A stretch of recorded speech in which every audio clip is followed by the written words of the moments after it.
तो in this video आज हम बात करेंगे इटर्नल्स के बारे में। तो हाल ही में इटर्नल्स का टीजर आया था और सच में कमाल का टीजर था ये। तो इसलिए आज हम बात करने वाले हैं इटर्नल्स की ओरिजिन और इनके सारे मेंबर्स की पावर्स के बारे में, और ये भी जानेंगे कि ये सारे के सारे कहाँ थे। तो बिना और किसी देरी के चलिए शुरू करते हैं। तो अगर बात करें इटर्नल्स की, तो यार इटर्नल्स को बनाया है सेलेस्टियल्स ने। तो आप सेलेस्टियल्स के बारे में जानते होंगे, ये हमें गार्डियन ऑफ गैलेक्सी में देख भी चुके हैं। तो सेलेस्टियल्स अर्थ पर उस टाइम पे आए थे जब ह्यूमंस इवॉल्व नहीं हुए थे। तो उन्होंने ह्यूमन डीएनए पे एक्सपेरिमेंट किए जिससे बने इटर्नल्स, जो कि देखते ह्यूमन जैसे थे लेकिन ये उनसे बहुत ज़्यादा पावरफुल थे और इसके साथ साथ इमॉर्टल भी। लेकिन कुछ एक्सपेरिमेंट फेल होने के कारण बने डेवियंस, जो कि बिल्कुल भी ह्यूमन जैसे नहीं दिखते थे और ना ही इमॉर्टल थे। इसलिए डेवियंस हमेशा ह्यूमन से छुप के रहते थे।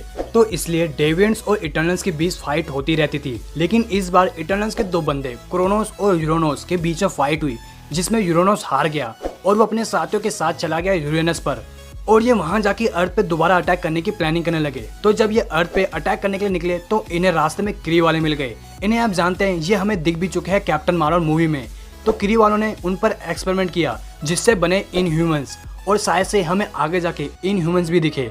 लेकिन कुछ इटर्नल्स बचकर सैटर्न के मून टाइटन पे चले गए और शांति से रहने की सोचने लगे और खुद को टाइटेनियन इटर्नल्स कहने लगे। लेकिन आगे चलकर इन्हीं के बीच में फाइट हो गई और लास्ट में एक ही वुमेन बची, जो कि होती है सुसान। इसके बारे में हम आगे बात करेंगे। तो यहीं अर्थ पर क्रोनोस कॉस्मिक एनर्जी पर एक्सपेरिमेंट कर रहा था, जिस वजह से वहां पर एक एक्सप्लोजन हुआ। इस एक्सप्लोजन की वजह से यहाँ पर रहने वाले इटर्नल्स को कॉस्मिक पावर मिली। ये इमॉर्टल तो थे ही, लेकिन उनके पास अब कॉस्मिक पावर भी आ गई थी। लेकिन अब क्रोनोस नहीं बचा था, तो इसलिए क्रोनोस के दो बेटों में से एक बेटे को लीडर चुना गया, जो कि था जुरास, और दूसरा बेटा अलारस, जो कि टाइटन पे चला गया ताकि आगे कोई और वॉर ना हो। तो जो इटर्नल्स अर्थ पर थे वो खुद को ओलंपियन इटर्नल्स कहते थे। तो अलारस टाइटन पे जाकर सुसान से मिला, और हाँ, ये वही वुमेन है जिसके बारे में पहले बात कर रहा था। और इन दोनों के दो बेटे हुए, थैनोस और स्टारफॉस। लेकिन दिक्कत की बात तो ये थी, भले ही थैनोस इटर्नल्स का बेटा था, लेकिन वो दिखता डेवियन जैसा था, क्योंकि उसे डेवियन सिंड्रोम नाम की बीमारी थी। तो यही थी छोटी सी हिस्ट्री इटर्नल्स की कि वो कैसे बने।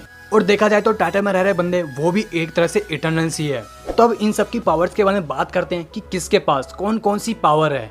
किंगो, तो किंगो एक फेमस बॉलीवुड स्टार है जो कि अपने हाथों से कॉस्मिक एनर्जी शूट कर सकता है। इकारिस, तो ये कैरेक्टर सबका लीडर बन जाता है जब भी कोई फाइट होती है। इसको आप सुपरमैन की तरह समझ सकते हो, क्योंकि इसके पास भी सुपरमैन जैसी पावर्स है, जैसे कि ये लेजर बीम शूट कर सकता है, फ्लाई कर सकता है, और इसके पास है सुपर ह्यूमन स्ट्रेंथ। सर्सी, जिसे ह्यूमन से प्यार है और ये उनकी हेल्प करती रहती है और ये मैटर को मैनिपुलेट कर सकती है। फेटोस, तो इसे आप दूसरा टोनी स्टार्क समझ सकते हो, जो कि हमेशा कुछ ना कुछ बनाता रहता है अपनी कॉस्मिक पावर से। एजेक, तो ये कैरेक्टर कॉमिक में एक लड़का है, लेकिन मूवी में इसको लड़की दिखाया गया है। इसके पास भी कमाल की पावर है, ये कांटेक्ट कर सकती है सेलेस्टियल से। गिलगामेश, जो कि इन सबसे बहुत ज़्यादा पावरफुल है स्ट्रेंथ के मामले में। स्प्राइट, हो सॉरी, ये गलत स्प्राइट आ गया। तो स्प्राइट, जो कि दिखती बच्ची जैसी है लेकिन है नहीं, और सच में ये बहुत ज़्यादा स्मार्ट है। इसके साथ साथ इसकी कभी भी हाइट नहीं बढ़ेगी, हाँ, ये दिखेगी हमेशा ऐसी ही। और कॉमिक में ये एक लड़का है, लेकिन मूवी में इसे एक लड़की दिखा रखा है।